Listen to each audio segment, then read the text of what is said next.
Elle prétendait, ces entités néocoloniales et ces forces armées sponsorisées par les multinationales, ces forces armées occidentales, elles prétendaient sécuriser le territoire, stabiliser le territoire, protéger le territoire contre des terroristes qu'elles avaient elles-mêmes armés, financés, orientées lorsqu'elles avaient contribué à l'assassinat lâche. Et en se déversant sur le reste de la région sahélienne, elles se sont présentées, elles qui étaient pourtant les entités sponsorisant justement ces forces terroristes, elles se sont présentées comme les forces stabilisatrices de la région. Et quelques années plus tard, on a vu le visage de cette pseudo-libération du Mali. Et c'est pour ça qu'on est arrivé à une phase où nous avons engagé à l'intérieur de ce que l'on appelle le front anti-CFA, que l'ONG Urgence Panafricaniste, l'organisation que je dirige, a fondé, structuré, monitoré et financé. Front anti-CFA, ce n'est pas le front contre le franc CFA uniquement, c'est le front anti-colonialiste français en Afrique. Ce sont des gens qui depuis des années étaient dans cette dynamique panafricaniste. Et il faut comprendre l'histoire du Niger. Il faut comprendre l'histoire justement de ceux qui se sont battus contre le néocolonialisme dans ce pays. Le Congo ne tombera jamais. Vous informer, c'est notre devoir. Vous informer, c'est notre passion. Mesdames et messieurs, bonjour. Bienvenue dans votre émission Sauvons l'Afrique qui a pour but de réveiller la conscience des peuples africains. Partout, vous avez eu l'occasion de nous suivre. Au Mali, Bénin, Sénégal, Congo-Brazzaville, la République démocratique du Congo, Maroc, Algérie, Égypte, etc. Nous vous disons merci. Alors, pour débuter votre émission Sauvons l'Afrique, je vous demanderai premièrement de vous abonner, aimer, commenter et n'oubliez pas d'activer la cloche de notification pour ne rien rater. Alors, aujourd'hui, comme on dit toujours, nous sommes là pour réveiller la conscience des peuples africains. Je n'ai pas trop à dire. Hein. J'aimerais que vous puissiez suivre une déclaration de Kémy Séba. Suivez cette déclaration, une très belle réflexion en tout cas. Et on se retrouve tout juste après. C'est parti. Idéologue de la cause noire au XXIe siècle, militant, activiste, révolutionnaire, panafricaniste, il existe beaucoup de qualificatifs qui sont utilisés à votre sujet, mais l'idéal, je pense, c'est de demander à Kémy Séba, qui est Kémy Séba? Kémy Séba, 42 ans. Homme noir au XXIe siècle, panafricaniste, un homme qui est maladivement attaché à la défense de la souveraineté de son peuple, du continent africain, de la diaspora, et par extension, attaché aussi au droit à l'autodétermination de tous les peuples du monde entier, et plus particulièrement des peuples du Sud global. Ce qui fait qu'un opprimé qui se trouve à n'importe quel endroit du globe, il aura toujours ma solidarité. C'est pour moi une priorité. Mais je n'ai jamais fait de mystère sur le fait que je me bats en ce siècle en priorité pour la défense des droits de notre peuple. Mais évidemment, vos détracteurs utilisent d'autres qualificatifs. En parlant de vous, on vous a notamment accusé d'antisémitisme, par exemple, et aussi d'hostilité, de déloyauté manifeste envers la France, surtout quand vous avez brûlé votre passeport devant des caméras, ce qui vous a valu d'ailleurs une déchéance de la nationalité française. Qu'est-ce que dans vos discours et vos actes dérange autant les autorités françaises? Alors, tout d'abord, je pense qu'il est important de bien dire que ce n'est pas le fait que j'ai brûlé mon passeport qui a entraîné qu'il me retire la nationalité. Ce sont les actions contre le néocolonialisme que nous menons depuis de très nombreuses années sur le terrain, avant même l'émergence des réseaux sociaux, qui ont entraîné le fait que forcément les autorités françaises qui ont pour axe idéologique et stratégique, géostratégique sur le continent africain, la néocolonialité, le néocolonialisme, elles ont été dans une démarche de réagir avec virulence, avec hystérie, en perdant le contrôle à mon sens et en commettant une erreur stratégique grossière, parce que il y a un adage qui dit que ce n'est pas parce que vous combattez la mauvaise direction du président qui dirige le pays où vous êtes né, que cela doit entraîner normalement qu'on doit vous renier votre lieu de naissance ou votre nationalité. Mais j'ai trouvé opportun, en réalité, à cette croisée des chemins, à cette période historique, à cette période où en France l'homme noir est discriminé depuis déjà en réalité trop longtemps, mais plus que jamais aujourd'hui. À cette période où l'homme noir dans les territoires entre guillemets appelés de manière coloniale d'outre-mer, Guadeloupe, Martinique, j'ai une grosse pensée pour mes frères et sœurs qui se mobilisent actuellement, Guyane, La Réunion ou la Kanaki, qui est plus que jamais aujourd'hui asphyxiée et colonisée. À une période où mes semblables sont asphyxiés en Afrique de l'Ouest, en Afrique francophone de manière générale, il ne faut pas oublier l'Afrique centrale. À une période où les Noirs sont victimes de bavures, j'aime pas le terme victime parce que c'est quelque chose de trop restrictif, mais sont incarcérés dans une problématique réelle de discrimination au logement ou de bavures policières. Dans une période où tout est fait pour briser l'homme noir et humilier la femme noire, j'ai pensé qu'il était important de rappeler que nous ne sommes pas tous prêts à nous soumettre aux ordres et aux désirs de l'oligarchie française pour exister. Je n'ai pas besoin de leur aval pour exister. Et donc lorsqu'ils m'ont transmis l'information selon laquelle ils voulaient me retirer la nationalité, la démarche sous-jacente était de me faire comprendre qu'Amy, si tu restes tranquille, parce que d'après ce que me disait mon avocat, on avait 90% de chance si on voulait garder la nationalité de la garder. Mais comme je l'ai dit à mon avocat, et il était tout à fait d'accord avec moi, Juan Branco, je n'étais pas dans une démarche de montrer patte blanche, parce que je suis né avec une patte noire, des pattes noires, et j'ai pris conscience de la nécessité de rappeler à nos semblables qu'on peut se tenir debout face à la puissance néocoloniale et exister plus que jamais, malgré tous les coups qu'on peut recevoir de cette dernière, on peut aussi lui en donner. Et les faits sont là.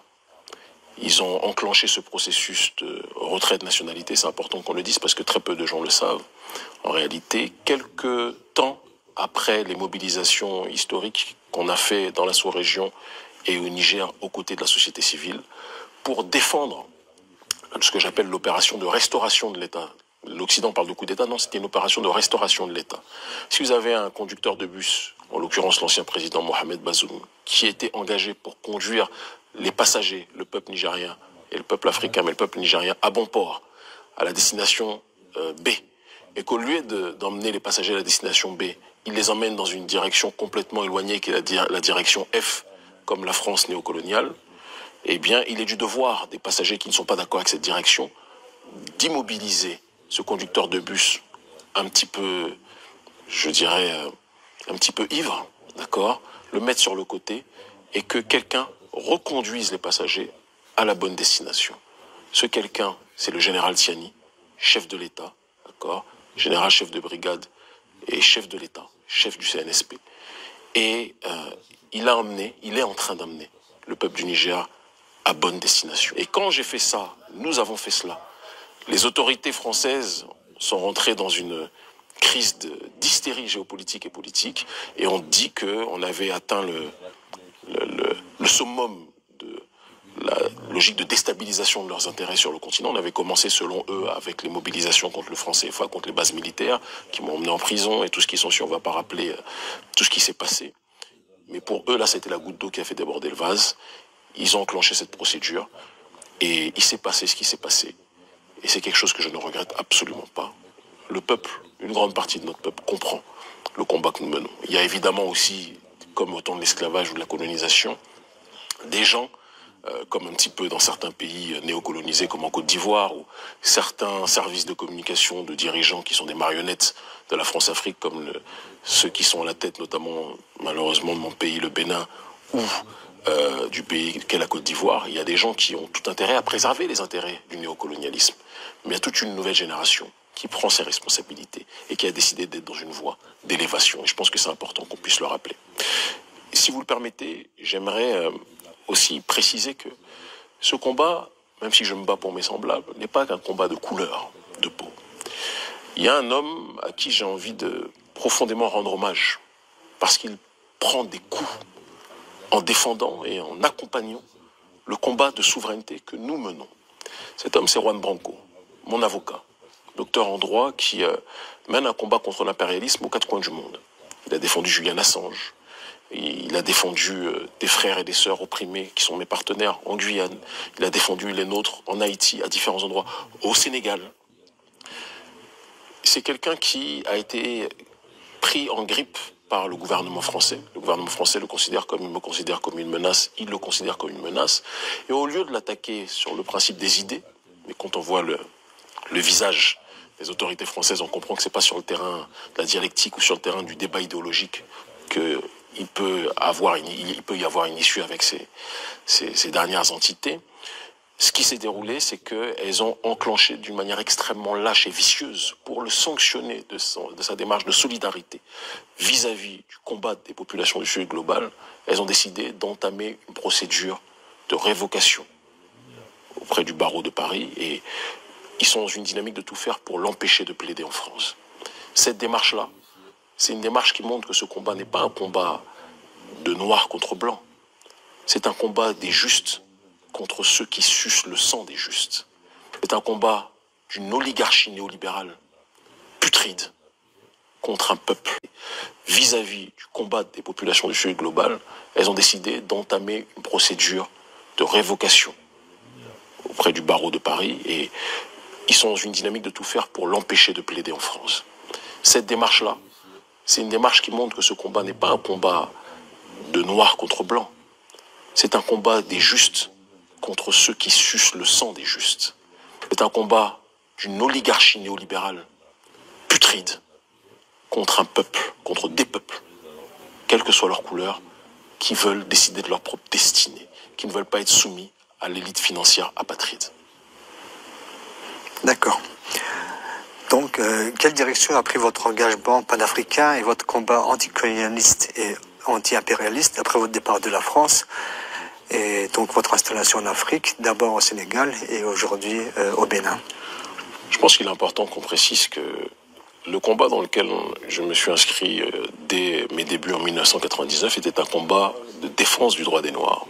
Lorsque j'intègre l'organisation nationaliste noire Nation of Islam, qui était dirigée, qui l'est toujours par l'honorable ministre Louis Farrakhan, à l'époque, c'était toujours dans une dynamique de défense des intérêts de notre peuple, même si c'était circonscrit à une dynamique beaucoup plus diasporique.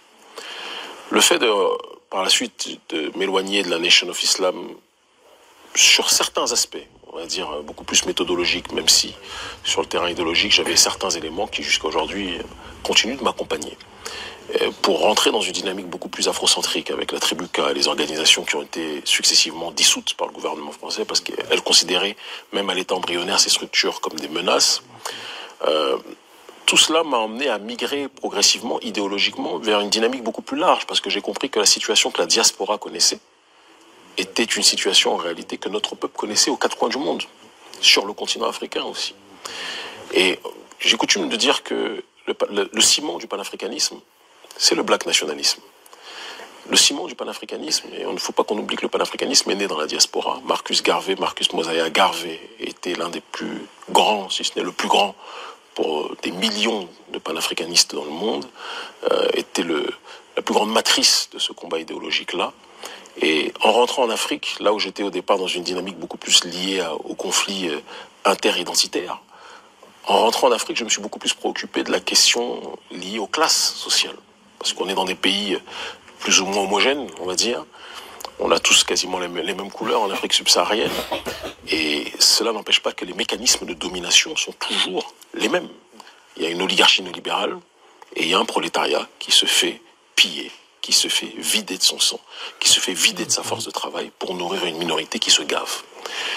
Et cela m'a permis sans doute d'équilibrer beaucoup plus, selon moi, parce que la vie est une constante évolution en réalité, d'équilibrer ma réflexion sur les rapports entre dominants et dominés et comprendre qu'on ne pouvait pas restreindre la question du droit à la dignité des peuples à la seule logique de la race ou de la couleur de peau. Même si cela ne pouvait pas me rendre malgré tout aveugle sur les problématiques liées à la couleur de peau, parce que dans une dynamique globale internationale, on retrouve quand même toujours, que ce soit en Afrique, que ce soit en Océanie, que ce soit en Amérique, que ce soit en Occident, en Asie, au Proche, au Moyen-Orient, des réalités et des stigmates liés à des différences de traitement en fonction des couleurs de peau, évidemment. Votre discours est très apprécié par la jeunesse africaine, en particulier auprès de ceux qui se sentent marginalisés par le néocolonialisme et les inégalités persistantes. Vos thèses sur la fierté noire, la résistance contre l'impérialisme économique, notamment inspire de nombreux jeunes. Qu'est-ce qui plaît tant aux jeunes africains dans votre discours? Quelle est ainsi donc votre vision pour l'Afrique en général? C'est difficile de dire moi-même ce qui plaît tant à la jeunesse africaine dans mon discours, mais je dirais que le fait de parler de manière décomplexée, de parler de manière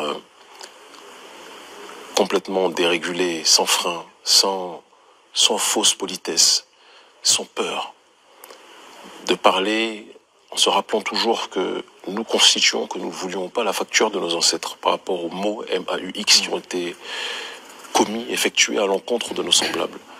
Cela nous donne une responsabilité de ne baisser les yeux devant personne et d'être dans une direction de toujours pousser nos populations à se dire que nous devons être la population qui relève notre continent, qui relève l'honneur de notre peuple, qui relève l'honneur de l'Afrique, qui revitalise cette Afrique pleine d'énergie, pleine de ressources minières, cette Afrique qui est l'une des terres les plus riches du monde en tant que telle, mais qui malheureusement nourrit le reste de l'humanité à l'exception d'elle-même.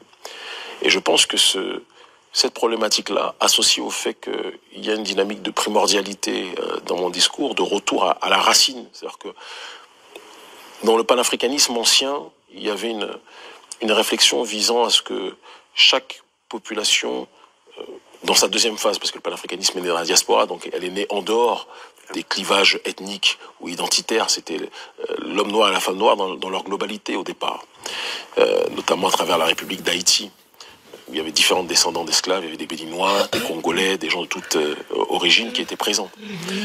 Mais dans sa deuxième phase, chacun sur le continent africain se revendiquait du panafricanisme, mais en partant d'un foyer local initial. Ça allait être le Ghana pour les uns, ça allait être le Congo pour les autres et autres. Notre nouvelle génération, dans cette ultime phase du panafricanisme, qui me paraît être la plus virale et la plus puissante aujourd'hui, même si nous sommes la continuité de nos aînés, nous ne sommes rien sans eux. C'est eux qui sont les meilleurs et ils nous ont nourris. C'est important qu'on le dise, mais on dispose de moyens de communication aujourd'hui qui rendent notre parole massivement audible. On dira ça comme cela. Aujourd'hui, bien que moi je sois né en France et que je sois béninois, nationalité, mais mon discours traverse toutes les frontières. Je ne peux pas être incarcéré dans une localité. J'ai une dynamique globale, générale. Et ce qui n'empêche pas qu'il arrivera un moment où, très prochainement, je l'espère dans le cadre du Bénin, sur le terrain institutionnel, nous pourrons passer aussi à une autre étape. Mais c'est un processus. Et je pense que ce combat-là est en train d'emmener progressivement une autre mentalité au sein des nouvelles générations africaines qui comprennent qu'il n'est pas normal que les quatre coins de l'humanité puissent être dans une dynamique de jouir de leurs propres ressources et que les seuls qui ne jouissent pas de leurs propres ressources, ce soient nos populations. Et c'est pour ça que je dis que l'ennemi, ce n'est pas les autres. L'ennemi, c'est nous-mêmes. Parce qu'il y a un adage qui dit qu'une civilisation n'est détruite par l'extérieur que si elle est rongée de l'intérieur. Il faut qu'on soit capable de faire un travail interne, de réappropriation de nos ressources, de nettoyage aussi des mauvaises herbes chez nous. Parce qu'il y a des gens chez nous qui sont tellement complexés qu'ils seraient prêts à tout pour livrer leur terre à l'extérieur. Or, chaque peuple vit sur une parcelle de cette terre. Dieu pourvoit à nourrir les différentes entités qui constituent cette humanité, et il n'est pas normal que ce qui doit être la portion d'un peuple puisse servir à d'autres à l'exception de lui-même. Moi, je pense que, comme on dit, l'humanité c'est tel un bouquet de fleurs de différentes couleurs, chacune avec des valeurs qui sont égales, hein. Là n'est pas la question. On est beau dans notre diversité, mais il faut que chaque fleur puisse être enracinée dans une zone où elle peut quelque part s'épanouir et grandir. C'est la dynamique qui est la mienne, c'est la dynamique qui est la nôtre, et nous pensons que l'Afrique doit plus que jamais revenir aux Africains. Et que, par extension, les territoires colonisés où nos peuples sont installés, Kanaki, Guyane, Guadeloupe, Guadada, Madinina, La Réunion, etc., doivent revenir aux peuples qui, pendant des siècles, ont travaillé, doivent plus que jamais revenir aux Africains. Et que, par extension, les territoires colonisés où nos peuples sont installés, Kanaki, Guyane, Guadeloupe, Guadada, Madinina, La Réunion, etc., doivent revenir aux peuples qui, pendant des siècles, ont travaillé sous le joug de l'esclavage, ces terres pour les rendre rentables pour l'oligarchie néocoloniale française. Et pour la région du Sahel en particulier, vous y portez un grand intérêt. C'est ce qui justement a probablement influencé la décision des autorités nigériennes de vous offrir un passeport diplomatique après votre déchéance de la nationalité française. Le Sahel, pendant trop d'années, a été le terrain de jeu de multinationales occidentales qui sous prétexte de venir protéger ou stabiliser la sous-région, en réalité était toujours systématiquement installée aux différents points où se trouvaient d'importants gisements de ressources minières en tout genre. Elle prétendait, ces entités néocoloniales et ces forces armées sponsorisées par les multinationales, ces forces armées occidentales, elle prétendait sécuriser le territoire, stabiliser le territoire, protéger le territoire contre des terroristes qu'elles avaient elles-mêmes armés, financés, orientés, lorsqu'elles avaient contribué à l'assassinat lâche du guide libyen Muammar al-Kadhafi. C'est un petit peu comme à l'exemple, à l'image d'une mafia, où un mafieux engage un casseur pour briser une boutique, et après, une fois qu'il a convaincu le propriétaire de la boutique qui a été brisée de la nécessité que ce soit le mafieux qui le protège, il vient protéger la boutique, alors que c'est lui-même qui a engagé les casseurs. Et son objectif, c'est qu'il n'y ait jamais la paix, puisque c'est le manque de paix qui permet aux mafieux de pouvoir s'installer. C'est exactement ce qui se passe avec l'oligarchie française. Elle a armé des terroristes en Libye pour contribuer au désordre, pour faire assassiner Kadhafi, pour voler l'or libyen. Et par la suite, ces hordes, justement, de terroristes se sont déversés sur le reste de la région sahélienne. Et en se déversant sur le reste de la région sahélienne, elles se sont présentées, elles qui étaient pourtant les entités sponsorisant justement ces forces terroristes, elles se sont présentées comme des forces stabilisatrices de la région. Et on a eu, excusez-moi du terme, mais des présidents d'une naïveté maladive, qui ont le syndrome de Stockholm peut-être, qui ont été dans une démarche d'accepter que ces puissances néocoloniales s'installent et fassent la pluie et le beau temps, de telle sorte qu'on s'est retrouvé avec un François Hollande qui était fier de dire qu'ils ont libéré le Mali. Et quelques années plus tard, on a vu le visage de cette pseudo-libération du Mali. Et c'est pour ça qu'on est arrivé à une phase où nous avons engagé à l'intérieur de ce que l'on appelle le front anti-CFA, que l'ONG Urgence Panafricaniste, l'organisation que je dirige, a fondé, structuré, monitoré et financé. Front anti-CFA, ce n'est pas le front contre le franc CFA uniquement, c'est le front anti-colonialiste français en Afrique. Pourquoi se focaliser sur le néocolonialisme français? Parce que c'est aujourd'hui celui qui caractérise le plus la volonté à la fois de piller nos ressources et d'orienter les démarches politiques de nos dirigeants vers un agenda néolibéral sur le terrain économique et sociétal. Et c'est quelque chose qu'on ne pouvait pas accepter. Et ces mobilisations, à mon sens, ont été le lit, ont fait le lit des opérations de restauration de l'État qui ont été par la suite commises par notamment le chef de l'État du Mali, le colonel Assimi Goïta, le capitaine Ibrahim Traoré, chef de l'État du Burkina Faso, et enfin le général Tiani, chef de l'État du Niger, que je considère comme une sorte de père institutionnel sur le terrain politique, un homme de grande vision. J'ai vu des médias corrompus, néocoloniaux, s'interroger sur le fait que le général Tiani était-il sincère dans sa voix panafricaniste.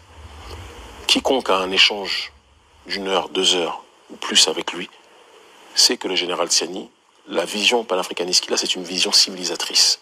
C'est une vision de civilisation.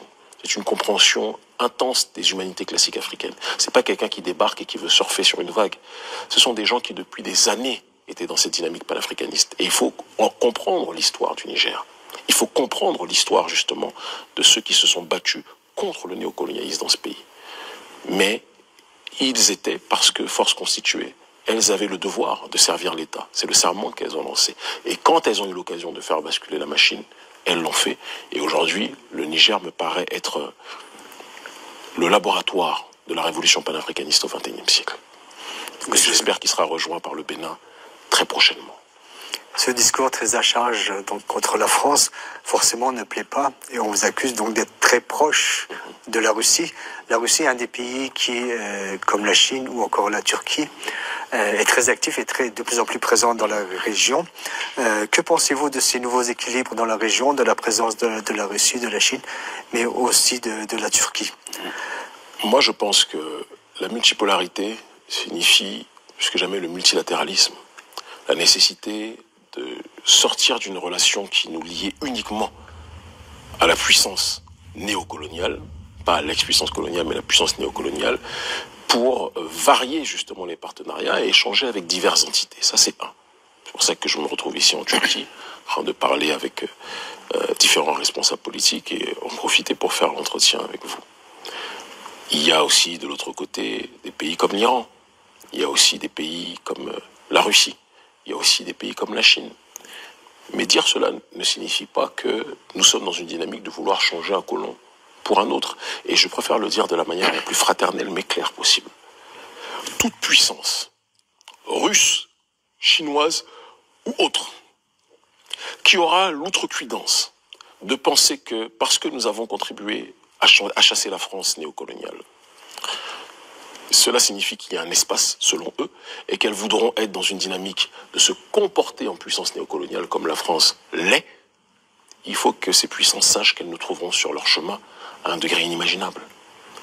Il y a un narratif néocolonial qui n'accepte pas que l'homme noir et que la femme noire se rebellent et qui veut faire croire que la montée du sentiment anti, entre guillemets français, mais anti-France-Afrique, ça serait le fruit du génie russe avec quelques noirs payés qui porteraient les pancartes. Moi, je l'ai dit, j'étais très clair. Je ne fais pas partie de ceux qui aiment voir des pancartes dans les manifestations. On mène ces campagnes et ces mobilisations politiques depuis fin 2016, début 2017. Les campagnes contre le franc CFA, les campagnes contre les bases militaires, que le front anti-CFA, qui a été structuré par l'ONG Agence panafricaniste, a organisé, a structuré. Il n'y avait pas de drapeau russe. C'est vers mi-2018, en tant que tel, qui a commencé à voir ces drapeaux-là qui ont émergé, etc. C'est pas quelque chose que j'encourage, objectivement. Mais je dis, je répète clairement, la Russie aujourd'hui, tout comme la Turquie, tout comme dans une autre mesure, sur un autre terrain, la Chine, sont des partenaires géopolitiques importants pour l'avancement de nos populations. Mais, je dis toujours que nous sommes dans une collaboration, dans un partenariat prudent. Nous observons. Et notre responsabilité est de dire que tant qu'ils traitent les Africains avec le respect, nous agirons avec eux avec le respect. Le jour où ces entités précitées sortiront de cette dynamique-là, forcément nous serons nous aussi dans une autre dynamique. Justement, la Turquie dit être présente en Afrique et vouloir développer ses relations avec les pays. Tout comme dans une autre mesure, sur un autre terrain, la Chine, sont des partenaires géopolitiques importants pour l'avancement de nos populations. Mais, je dis toujours que nous sommes dans une collaboration, dans un partenariat prudent. Nous observons. Et notre responsabilité est de dire que tant qu'ils traitent les Africains avec le respect, nous agirons avec eux avec le respect. Le jour où ces entités précitées sortiront de cette dynamique-là, forcément nous serons nous aussi dans une autre dynamique. Justement, la Turquie dit être présente en Afrique et vouloir développer ses relations avec les pays africains sur la base du gagnant-gagnant. Que pensez-vous donc de cette politique et de cette approche de la Turquie vis-à-vis de l'Afrique? Bon, pour le coup, sans vouloir enlever un quelconque particularisme à la Turquie, qui est un pays très particulier, une civilisation très particulière, c'est pas la seule nation qui parle de gagnant-gagnant. Quand je vais en Russie, ils parlent de gagnant-gagnant. Quand je vais en Iran, ils parlent de gagnant-gagnant. Tout le monde en parle aujourd'hui. Moi, ce qui compte maintenant, c'est l'étude des faits. Ce que je constate réellement, c'est que le président Erdogan a une vision qui me paraît être une vision empreinte d'un refus de voir continuer à prospérer l'hégémonie occidentale. Moi, c'est quelque chose qui me parle. Je pense que ce soit sur le terrain de l'agriculture, que ce soit sur le terrain justement des nouvelles technologies, que ce soit sur le terrain aussi parfois de l'armement. Il y a un certain nombre de choses qui sont faites déjà aujourd'hui et qui peuvent être améliorées. Mais ce qui me plaît, c'est de rappeler à chacun des partenaires, par exemple quand je vais en Iran ou quand je vais en Russie, il est toujours important que ces entités-là sachent que oui, nous parlons aussi avec la Turquie.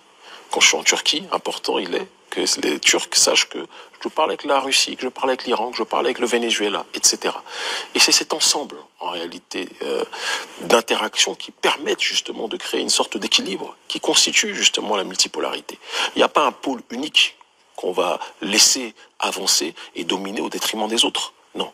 Il y a un pôle multiple, il y a des pôles en tant que tels qui s'équilibrent et qui constituent, je pense, la nouvelle base d'un monde à venir que nous sommes en train de construire. Et donc, je pense que la relation entre la Turquie et l'Afrique est prometteuse. Je pense aussi, parce que les étudiants m'ont demandé d'en parler, il y a eu quelques petits problèmes par rapport à certains Africains qui étaient venus étudier ici, qui ont eu des difficultés avec la police, avec le droit à la migration, etc. Je pense qu'on gagnerait tous, au sein de ces pays du Sud global, à accentuer le processus de l'échange et faire disparaître la mésécoute. Parce que la mésécoute entre nous est toujours instrumentalisée par les forces exogènes qui veulent tout faire pour brouiller les liens entre les nations du Sud global. Et je sais, pour connaître un certain nombre de gens au sein des autorités, qu'il y a des gens qui sont de grands visionnaires en ce qui concerne le monde de demain. Et c'est à ces dernières que je dis, il faut qu'on puisse aller dans la même direction. Chacun avec nos spécificités, nos particularités. La Turquie, c'est la Turquie. L'Afrique, c'est l'Afrique. C'est 54 pays aujourd'hui. Demain, on l'espère, les différents présidents comprendront que, je l'espère, il est plus pertinent de ne parler que d'une seule voix et d'avancer tel un seul bloc, plutôt que de chacun défendre sa petite parcelle néocoloniale que nous connaissons. Voilà. Et pour finir, si vous voulez bien, j'aimerais avoir votre avis, votre perception sur les développements tragiques qui ont lieu actuellement depuis déjà pratiquement un an, mais attends, donc à Gaza, au Moyen-Orient, et aussi l'escalade avec le Liban suite aux attaques meurtrières donc du gouvernement israélien sur le Liban. Que pensez-vous de la situation? Quelle crainte cette situation fait-elle naître chez vous? En 1982, Oded Yinon, il y avait le plan Oded Yinon, plan israélien, plan sioniste, qui visait à déstabiliser le Moyen-Orient pour construire ce que l'on appelle le Grand Israël. Tout faire pour renverser des États hostiles, pour accroître la domination occidentale au Moyen-Orient. Parce que nous ne nous mentons pas, Israël, l'entité sioniste, est une excroissance du système occidental imposé, implanté au Moyen-Orient, au Proche-Orient.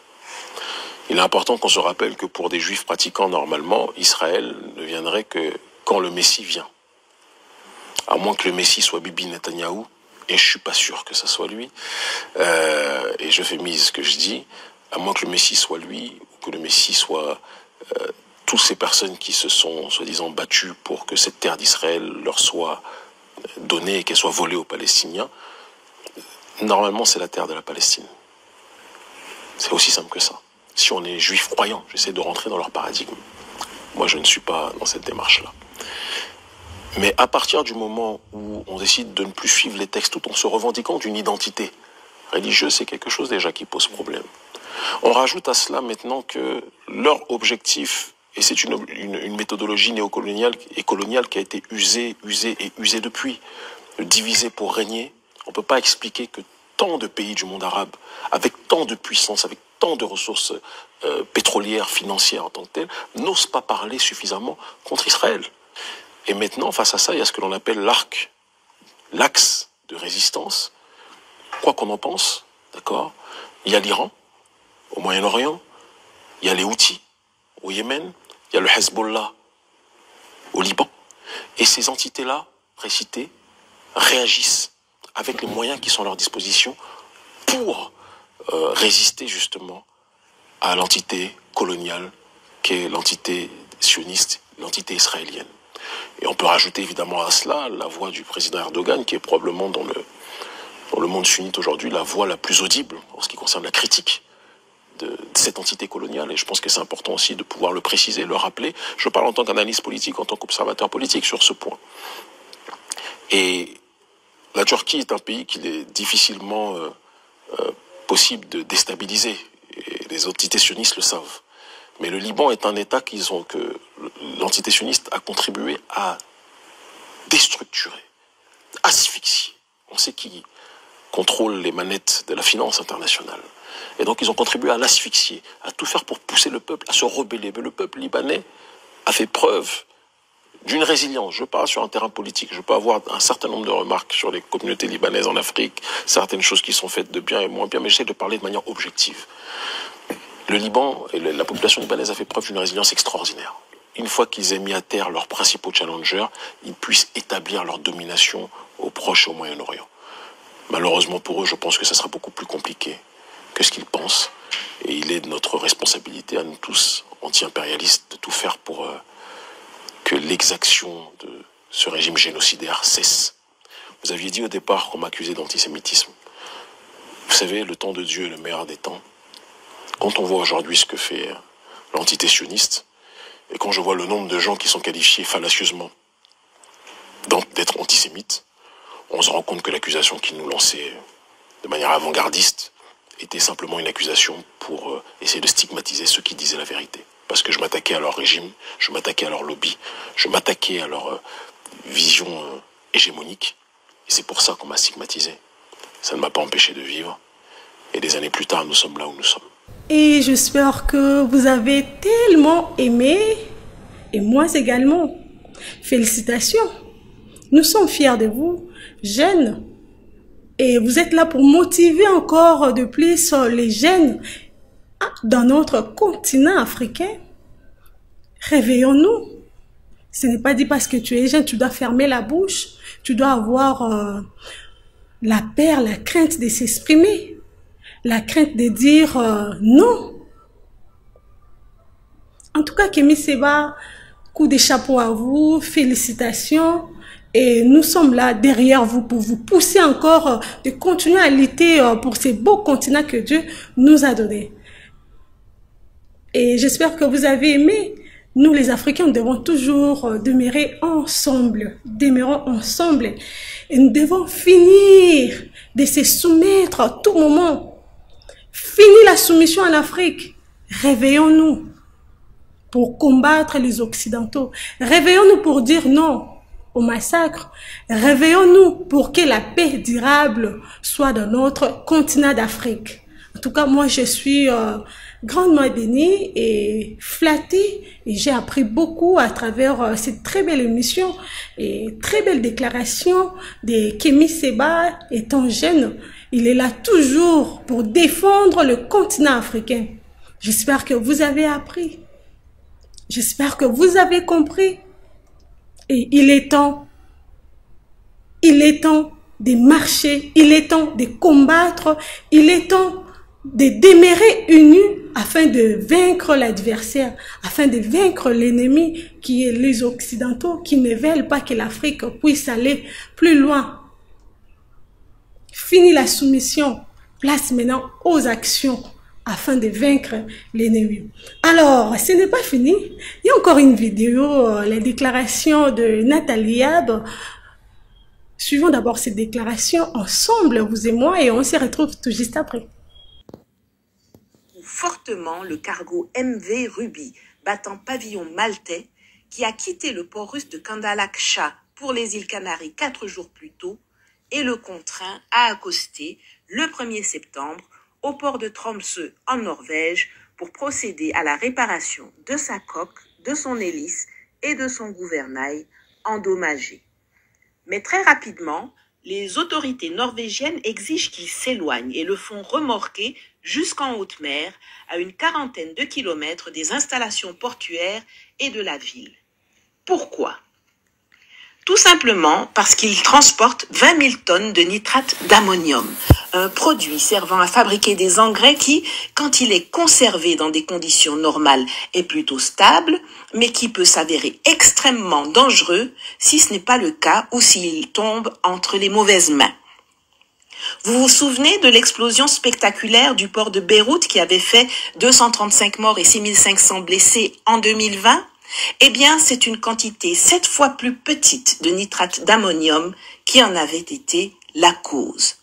C'est aussi 2080 tonnes de nitrate d'ammonium qui ont explosé à bord du navire SS Grand Champ battant pavillon français dans le port de Texas City aux États-Unis en avril 1947. Coûtant la vie à 581 personnes. Et c'est toujours lui qui a été utilisé lors de l'attentat terroriste perpétré par l'Américain Timothy McVeigh à Oklahoma City en avril 1995, tuant 168 personnes. Et c'est ainsi que le Ruby erre pendant plusieurs semaines en Europe sans obtenir l'autorisation d'accoster nulle part pour décharger sa cargaison et réparer son avarie, un sans domicile fixe comme les soldats français expulsés d'Afrique. Puis finalement, fin octobre 2024, 2 mois après la tempête, il accoste au port britannique de Great Yarmouth, dans le Norfolk, pour transborder sa cargaison sur le Zimrida, un navire battant pavillon de la Barbade et appartenant également au même propriétaire émirati, Serenity Ship Management DMCC. Pourquoi je vous en parle? Eh bien parce que depuis le 30 décembre 2024, le Zimrida mouille en rade extérieure du port d'Abidjan, en Côte d'Ivoire, dans le golfe de Guinée.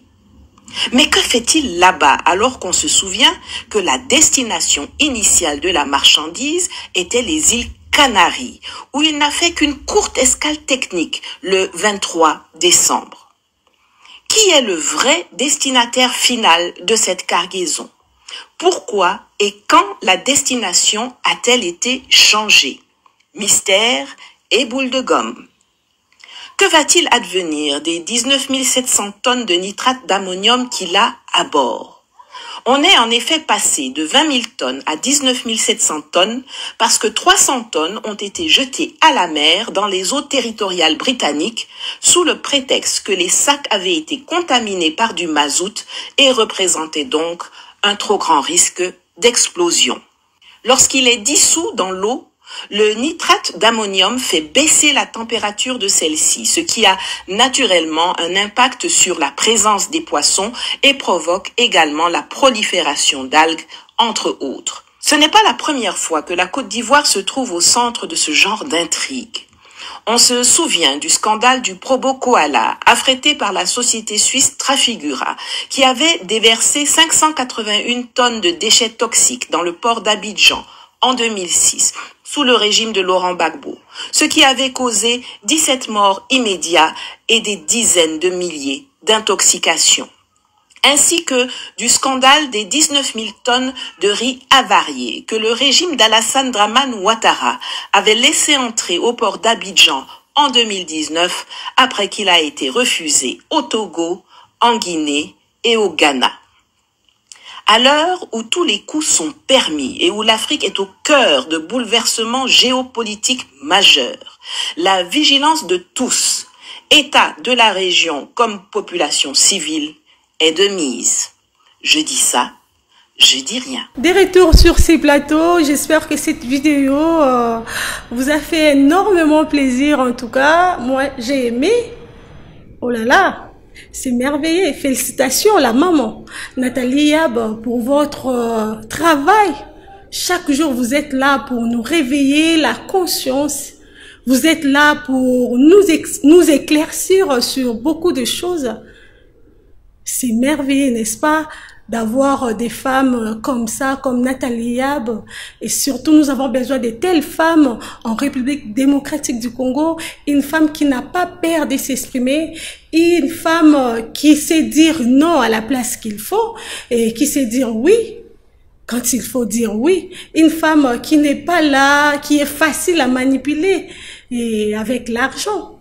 Et si aujourd'hui, nous sommes en train de vivre des calvaires parce que beaucoup des Africains sont faciles à manipuler par rapport au l'argent. Alors que tout est vanité, comme on dit, vanité des vanités. Et ça m'a encore rappelé que nous, les Africains, devons prendre notre destin à main. C'est notre devoir, n'est-ce pas? La Côte d'Ivoire n'est pas un dépôt. La Côte d'Ivoire n'est pas un dépôt où tous les déchets peuvent passer calmement, sans problème. Non. Nous devons penser aussi aux dégâts. Donc, la Côte d'Ivoire n'est pas un dépôt où tous les déchets peuvent passer tranquillement. Non. Nous devons penser aux dégâts parce que nous devons éviter aussi les pertes de vies humaines.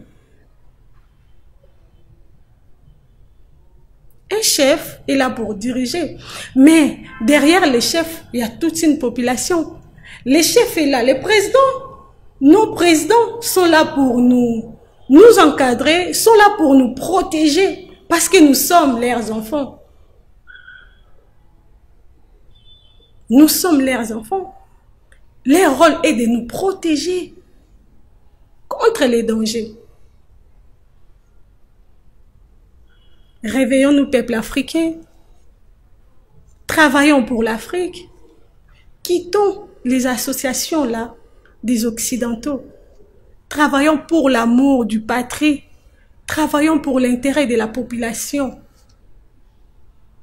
Parce que Dieu vous a donné le pays pour que vous puissiez travailler, pour que vous puissiez nourrir le pays et les peuples qui sont à l'intérieur du pays. Peuple africain, réveillez-vous. En tout cas, j'ai beaucoup aimé. Je suis à la fin de cette émission Sauvons l'Afrique. Et quant à moi, je vous dis au revoir. Et au templiste, restez toujours branchés sur KTG News. Activez la cloche de notification pour ne rien rater.